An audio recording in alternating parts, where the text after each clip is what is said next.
A revolution is underway in parts of the region, a Jesus revolution. An unprecedented number of Muslims are forsaking Islam and choosing to follow Christ, especially in Iran. Setelah perang besar antara Israel dan Iran yang mengguncang dunia, sebuah revolusi rohani yang tak terduga justru muncul di tanah Persia. Sebuah revolusi Yesus. Perang yang menghancurkan banyak kota, meruntuhkan infrastruktur, dan mempermalukan rezim Iran ternyata meninggalkan jejak yang jauh lebih dalam daripada sekadar kerugian militer. Di tengah kehancuran, jutaan orang Iran mulai mempertanyakan keyakinan yang selama puluhan tahun dipaksakan oleh para mullah yang berkuasa. Kekalahan telak Iran dalam perang melawan Israel menjadi pukulan besar bagi kepercayaan rakyat terhadap rezim Syiah yang selama ini menjanjikan kejayaan atas nama agama. Rudal-rudal yang digadang-gadang sebagai senjata pamungkas hancur di udara, pasukan elit dilumpuhkan, dan pangkalan militer strategis Iran porak-poranda. Banyak rakyat Iran yang selama ini diajari bahwa mereka berjuang di jalan Allah mulai bertanya, jika Allah benar-benar bersama kami, mengapa negeri ini justru kalah? Kecewa, marah, dan kehilangan arah, mereka mulai mencari kebenaran yang berbeda. Dan di tengah kekosongan itulah Injil Yesus Kristus mulai bersinar. Laporan pasca perang menunjukkan bahwa dari 75.000 masjid di Iran, sekitar 50.000 telah ditutup karena sepi jamaah. Seorang ulama senior bahkan mengakui bahwa rakyat tidak lagi percaya pada para pemimpin agama yang selama ini menggunakan Islam untuk mempertahankan kekuasaan. Sebaliknya, gereja-gereja bawah tanah justru dipenuhi para pencari kebenaran. Lebih dari 1 juta Muslim Iran telah memilih untuk meninggalkan Islam dan mengikut Yesus. Fenomena ini dikenal sebagai revolusi Yesus, sebuah gerakan besar yang diam-diam mengguncang fondasi Republik Islam Iran. Bagi banyak orang Iran, kekristenan menjadi simbol pembebasan dari sistem yang menipu mereka selama puluhan tahun.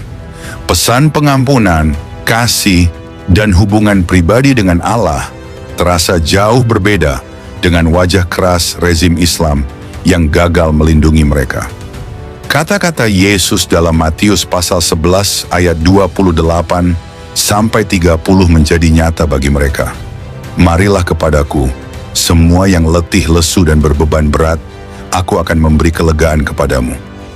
Pikulah kuk yang kupasang dan belajarlah padaku, karena aku lemah lembut dan rendah hati, dan jiwamu akan mendapat ketenangan. Sebab kuk yang kupasang itu enak, dan bebanku pun ringan. Rezim Iran yang terpukul pasca perang justru semakin paranoid. Gereja bawah tanah digerebek, para pemimpin Kristen ditangkap, dan banyak yang dipenjara dengan tuduhan melawan negara. Namun semakin keras tekanan, semakin banyak pula rakyat yang menyadari bahwa kebenaran tidak dapat dibungkam. Perkataan Yesus dalam Matius pasal 10 ayat 22 menjadi kenyataan. Kamu akan dibenci semua orang oleh karena namaku. Tetapi barang siapa bertahan sampai pada kesudahannya, ia akan selamat. Banyak laporan menunjukkan bahwa orang-orang Iran mengalami mimpi dan penglihatan tentang Yesus, terutama setelah perang yang menghancurkan negeri mereka. Dalam budaya Islam, mimpi dipandang sebagai pesan ilahi, dan bagi banyak orang, pengalaman ini menjadi awal dari perjalanan iman yang baru. Mereka bersaksi, aku dulu hanya mengenal Allah yang ingin menghukumku. Tapi melalui mimpi itu, aku merasakan kasih-Nya yang begitu besar. Fenomena ini ternyata tidak hanya terjadi di Iran. Di Afghanistan, Yaman, dan bahkan Arab Saudi, semakin banyak orang yang diam-diam mencari Yesus. Perang Israel-Iran membuka mata banyak orang Muslim di seluruh kawasan bahwa kekerasan atas nama agama hanya membawa kehancuran. Organisasi Misi Internasional melaporkan lonjakan permintaan Alkitab digital dalam bahasa Persia dan Arab setelah Perang 12 Hari berakhir. Roh Kudus sedang bekerja dengan cara yang tak dapat dihentikan oleh kekuatan, politik, atau militer manapun. Apa yang terjadi di Iran pasca perang bukan sekadar fenomena agama. Ini adalah perlawanan terhadap sistem yang gagal memberikan harapan. Di tengah reruntuhan, benih Injil bertumbuh menjadi gerakan yang mengubah hidup, keluarga, bahkan masa depan bangsa. Kamu akan mengetahui kebenaran, dan kebenaran itu akan memerdekakan kamu. Yohanes pasal 8 ayat 32. Kini, di tanah yang dulu dikenal sebagai pusat kekuatan Syiah, orang-orang yang dulu hidup dalam ketakutan menemukan kebebasan sejati di dalam Kristus. Perang boleh menghancurkan kota-kota, tetapi justru membuka jalan bagi Injil untuk menyentuh hati yang selama ini terkunci rapat. Revolusi Yesus sedang berlangsung, dan tidak ada yang bisa menghentikannya.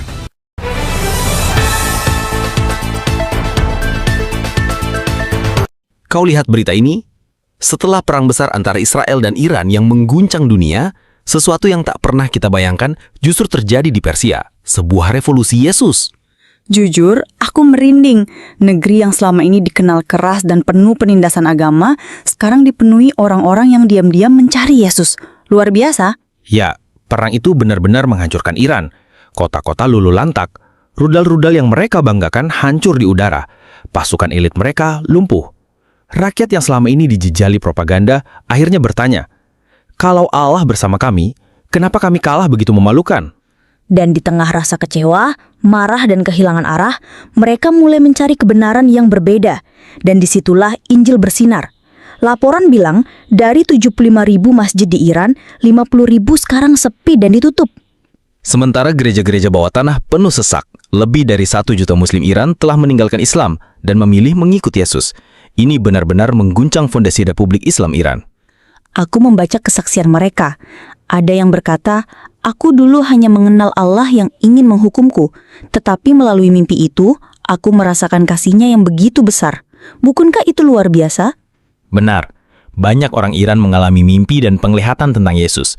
Dalam budaya mereka, mimpi dianggap pesan ilahi, dan Tuhan memakai cara itu untuk menjangkau mereka satu persatu. Meski rezim semakin kejam, gereja digerebek, pemimpin Kristen ditangkap, banyak yang dipenjara. Semakin keras tekanan, semakin banyak orang yang percaya. Seolah-olah kasih Tuhan tak bisa dibungkam. Aku teringat kata-kata Yesus di Matius 10 asal 22. Kamu akan dibenci semua orang oleh karena namaku. Tetapi barang siapa bertahan sampai pada kesudahannya, ia akan selamat. Dan sekarang ayat itu nyata di Iran. Dan Yohanes pasal 8 ayat 32 juga menjadi kenyataan. Kamu akan mengetahui kebenaran dan kebenaran itu akan memerdekakan kamu. Lihatlah, di tanah yang dulu penuh ketakutan, kini orang-orang menemukan kebebasan sejati dalam Kristus. Bayangkan, setelah kekalahan telak yang mempermalukan rezim, benih Injil justru tumbuh di reruntuhan kota. Perang yang dimaksudkan untuk menghancurkan justru membuka jalan bagi kebangunan rohani terbesar di tanah Persia. Itu bukti nyata bahwa kuasa Roh Kudus tidak bisa dihentikan oleh rudal, senjata, atau tirani. Kasih Allah menembus tembok penjara, bahkan menyentuh hati yang selama ini tertutup rapat. Sungguh, revolusi Yesus ini adalah pekerjaan Tuhan yang ajaib. Siapa sangka, di tanah yang dulu menjadi pusat kekuatan Syiah, sekarang muncul generasi baru yang berani bersaksi tentang Yesus meski harus kehilangan segalanya. Aku percaya, ini baru permulaan. Api kebangunan rohani ini akan terus menyebar, bukan hanya di Iran, tapi ke Afghanistan, Yaman, Saudi Arabia, sampai ke ujung bumi. Karena Injil adalah kekuatan Allah yang menyelamatkan setiap orang yang percaya. Ya, perang boleh menghancurkan kota-kota, tapi tidak ada yang bisa menghentikan kasih Kristus. Revolusi Yesus sedang berlangsung, dan dunia sedang menyaksikan sejarah yang Allah sendiri tulis. Shalom saudara-saudari, terkasih dalam Kristus. Selamat kita berjumpa kembali dalam renungan sore ini. Saya percaya saudara semua telah melewati hari ini dalam penyertaan dan anugerah Tuhan yang besar. Mungkin ada di antara kita yang hari ini penuh sukacita, ada pula yang bergumul dengan kelelahan, tekanan, atau bahkan kesedihan. Tetapi sore ini, mari kita duduk diam sejenak di hadapan Tuhan, membuka hati dan pikiran, sebab firman Tuhan bukan hanya penghibur, tapi pedang yang membelah kegelapan, membongkar kepalsuan, dan menegakkan yang benar. Dalam setiap renungan ini, biarlah api hadiratnya membakar segala kelam, membangunkan hati yang tertidur, dan mengarahkan hidup kita kembali ke jalan yang dikehendakinya. Mari kita berdoa. Tuhan Yesus, terima kasih untuk setiap napas, untuk kekuatan yang menopang kami ketika kami sudah tak mampu berdiri sendiri. Terima kasih karena ketika dunia tidak mengerti kami, Engkau tetap memeluk kami dengan kasih yang tidak bersyarat. Sore ini, kami datang dengan luka yang tak terlihat, dengan air mata yang tak sempat jatuh, dan dengan pertanyaan-pertanyaan yang belum terjawab. Tapi kami tahu, satu-satunya tempat yang aman adalah hadapan-Mu. Bicaralah Tuhan, bukan hanya ke telinga kami, tapi ke hati yang paling dalam. Pulihkan yang remuk, kuatkan yang rapuh, dan rangkul setiap jiwa yang merasa sendiri. Kami butuh Engkau, kami rindu mendengar suara-Mu. Dalam nama Yesus, kami berserah dan membuka renungan ini. Amin.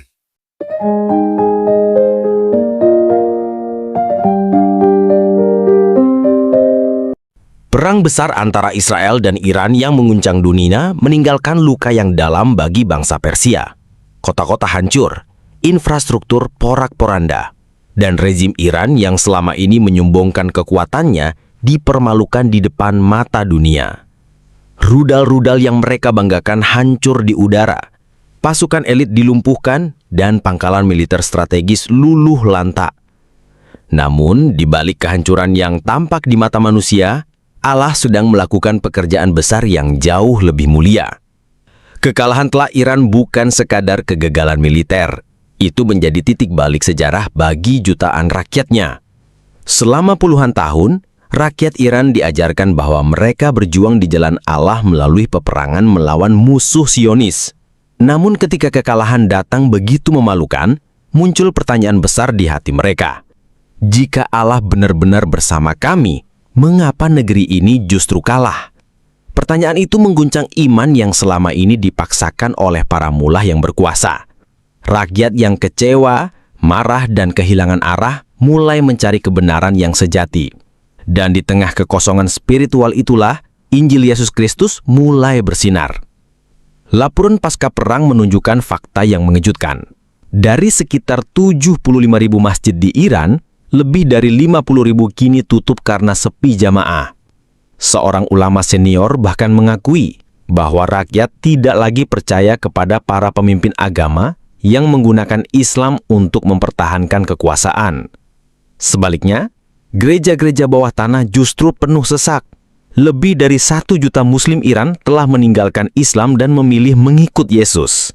Fenomena ini dikenal sebagai Revolusi Yesus, sebuah gerakan besar yang diam-diam mengguncang fondasi Republik Islam Iran. Mengapa begitu banyak orang Iran tertarik kepada Yesus? Karena mereka menemukan sesuatu yang tidak pernah diberikan oleh agama mereka: pengampunan, kasih, dan hubungan pribadi dengan Allah yang penuh rahmat. Yesus berkata dalam Matius pasal 11 ayat 28-30, "Marilah kepadaku semua yang letih lesu dan berbeban berat, Aku akan memberi kelegaan kepadamu. Pikulah kuk yang kupasang dan belajarlah padaku, karena aku lemah lembut dan rendah hati, dan jiwamu akan mendapat ketenangan. Sebab kuk yang kupasang itu enak dan bebanku pun ringan."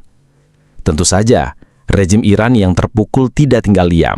Mereka semakin paranoid. Gereja bawah tanah digerebek, para pemimpin Kristen ditangkap, banyak yang dipenjara dengan tuduhan melawan negara. Namun, semakin keras tekanan, semakin banyak pula rakyat yang menyadari bahwa kebenaran tidak bisa dibungkam. Perkataan Yesus dalam Matius pasal 10 ayat 22 menjadi nyata. "Kamu akan dibenci semua orang oleh karena namaku, tetapi barang siapa bertahan sampai pada kesudahannya, ia akan selamat." Bahkan di tengah ancaman, banyak orang Iran melaporkan bahwa mereka mengalami mimpi dan penglihatan tentang Yesus. Dalam budaya Islam, mimpi sering dipandang sebagai pesan ilahi, dan pengalaman ini menjadi awal perjalanan iman bagi banyak orang. Mereka bersaksi, "Aku dulu hanya mengenal Allah yang ingin menghukumku, tapi melalui mimpi itu aku merasakan kasih-Nya yang begitu besar."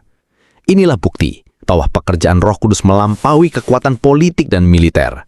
Tidak ada tembok, tirani, atau senjata yang bisa menghentikan kasih Allah. Fenomena kebangunan rohani ini ternyata tidak hanya terjadi di Iran. Di Afghanistan, Yaman, dan bahkan Arab Saudi, semakin banyak orang yang diam-diam mencari Yesus.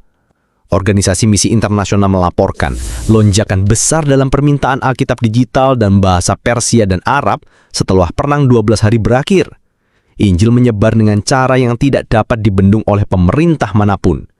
Apa yang terjadi di Iran pasca perang bukan sekedar fenomena agama. Ini adalah perlawanan terhadap sistem yang gagal memberikan harapan sejati.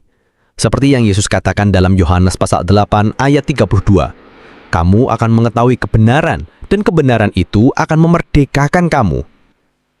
Kini, di tanah yang dulu dikenal sebagai pusat kekuatan Syiah, orang-orang yang dahulu hidup dalam ketakutan menemukan kebebasan sejati di dalam Kristus. Peristiwa ini menjadi pengingat bahwa Allah berdaulat atas sejarah manusia. Israel menang bukan karena kebetulan, melainkan karena janji Tuhan kepada umatnya tetap berlaku. Dan di saat yang sama, Tuhan memakai kekalahan memalukan Iran untuk membuka jalan bagi kebangunan rohani terbesar dalam sejarah modern di tanah Persia. Kita belajar bahwa kekalahan manusia seringkali menjadi awal kemenangan Allah. Injil memiliki kuasa untuk mengubah bangsa bahkan di tempat yang paling gelap. Kasih Kristus lebih kuat daripada tirani, kebencian, dan perang. Revolusi Yesus ini menjadi bukti nyata bahwa firman Tuhan tidak dapat dibelenggu, seperti yang tertulis dalam 2 Timotius pasal 2 ayat 9. Karena pemberitaan Injil inilah aku menderita, malah dibelenggu seperti seorang penjahat, tetapi firman Allah tidak terbelenggu. Perang boleh menghancurkan kota-kota, tetapi justru membuka jalan bagi Injil untuk menyentuh hati yang selama ini terkunci rapat.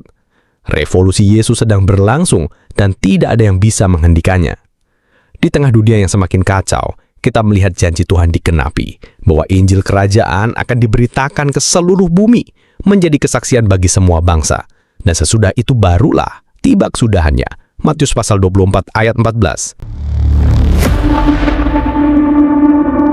Saudara-saudari terkasih dalam Kristus, terima kasih sudah mendengarkan renungan firman Tuhan sore ini. Bukan suatu kebetulan jika saudara ada di sini saat ini. Tuhan sendiri yang mengatur langkahmu, Tuhan sendiri yang mengetuk pintu hatimu, dan Tuhan sendiri yang menanamkan firman-Nya ke dalam jiwamu sore ini. Biarlah setiap kebenaran yang telah kita dengar tidak berhenti hanya di telinga, tetapi menembus hati, mengalir dalam pikiran, dan diwujudkan dalam perbuatan. Renungan ini bukan hanya perenungan, ini adalah panggilan. Panggilan untuk bertobat, panggilan untuk kembali, panggilan untuk bangkit, dan berjalan dalam kebenaran yang sejati. Karena kita tidak tahu berapa banyak sore lagi yang Tuhan izinkan untuk kita. Kita tidak tahu apakah esok masih milik kita. Tapi hari ini, sore ini, adalah anugerah yang tidak boleh disia-siakan. Mungkin ada banyak hal yang belum saudara mengerti, banyak luka yang belum sembuh, banyak doa yang belum terjawab. Tapi percayalah, Tuhan tidak pernah tutup telinga terhadap jeritan jiwa yang jujur, dan tidak pernah tutup mata terhadap air mata yang jatuh dalam diam. Tinggallah dalam kasih-Nya, berjalanlah dalam terang-Nya, dan peliharalah imanmu sampai akhir. Sore ini mungkin telah berakhir, tetapi firman yang telah tertanam dalam hati kita, biarlah itu terus tumbuh, menguatkan, menyucikan, dan membentuk kita menjadi serupa dengan Kristus. Bukan hanya hari ini, tapi sampai hari di mana kita bertemu muka dengan Dia yang kita imani. Jangan lelah melakukan yang baik. Jangan menyerah meski badai belum reda. Tetaplah percaya bahwa Tuhan tidak pernah melepaskan tangan-Nya dari orang-orang yang berharap kepadanya. Sampai jumpa di renungan firman Tuhan berikutnya. Tetap setia, tetap menyala dalam kasih, dan tetap berjalan bersama Sang Gembala Agung, Yesus Kristus yang hidup dan akan datang kembali. Tuhan Yesus memberkati saudara semua. Mari kita berdoa. Terima kasih Tuhan Yesus. Terima kasih untuk sore yang penuh anugerah ini. Untuk setiap napas yang masih Kau izinkan berhembus dalam tubuh kami. Untuk setiap detik yang Engkau beri agar kami bisa duduk diam di hadapan-Mu, mendengarkan suara-Mu melalui firman yang hidup, yang menusuk hati, yang mengguncang jiwa, namun juga mengobati luka dan mengangkat kami dari kejatuhan. Tuhan Yesus, sore ini kami datang bukan hanya membawa telinga kami, tapi membawa seluruh keberadaan kami ke hadapan tahta kasih-Mu. Kami datang dengan hati yang kadang kotor, pikiran yang sering goyah, dan semangat yang mulai padam. Tapi firman-Mu sore ini membangkitkan kami kembali. Engkau berbicara bukan hanya lewat huruf dan kata, tapi lewat roh yang menghidupkan.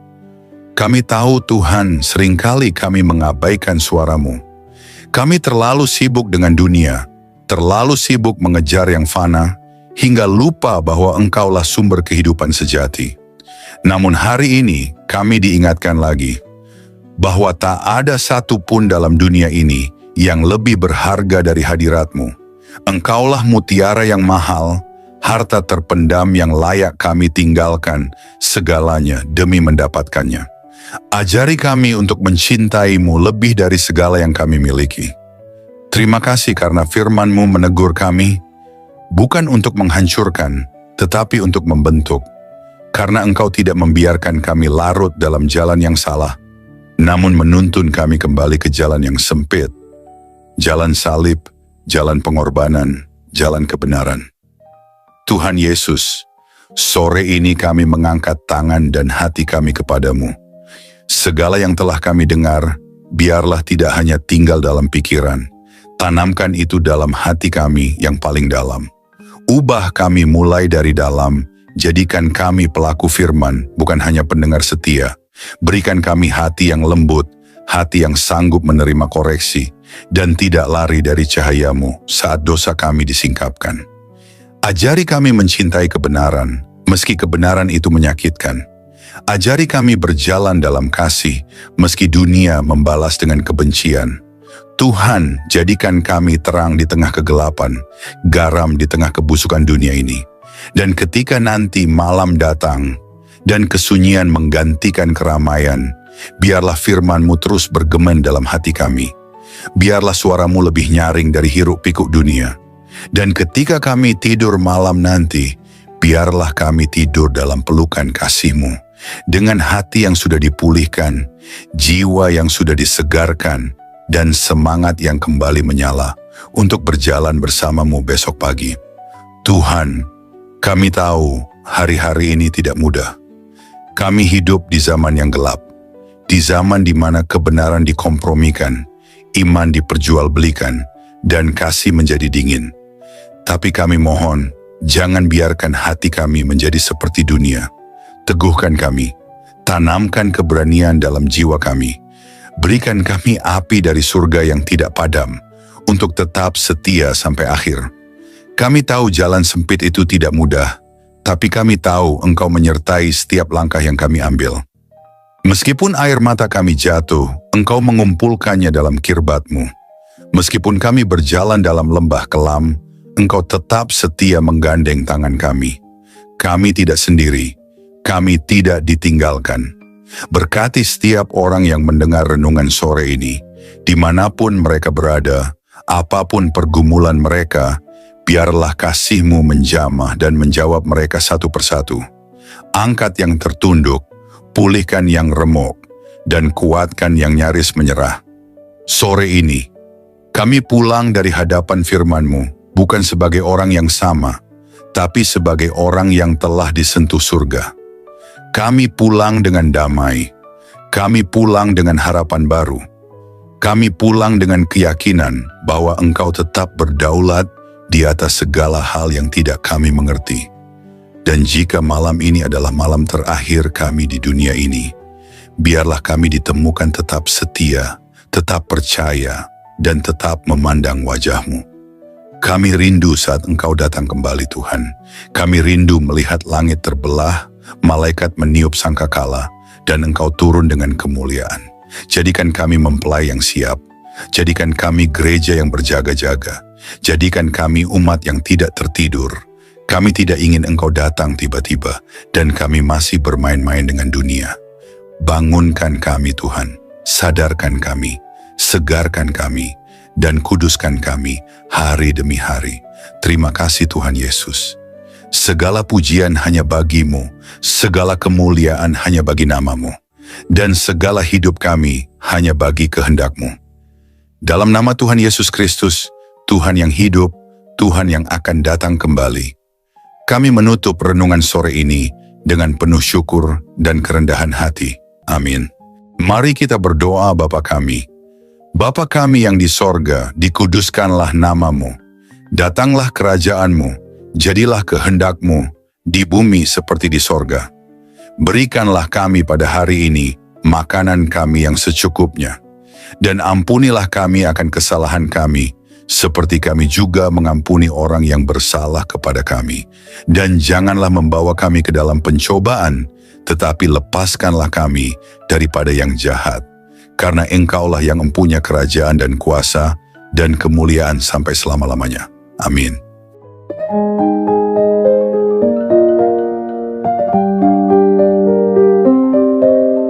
Saudara-saudari terkasih dalam Kristus, terima kasih banyak atas kesetiaan saudara-saudari mengikuti renungan firman Tuhan sore ini sampai selesai.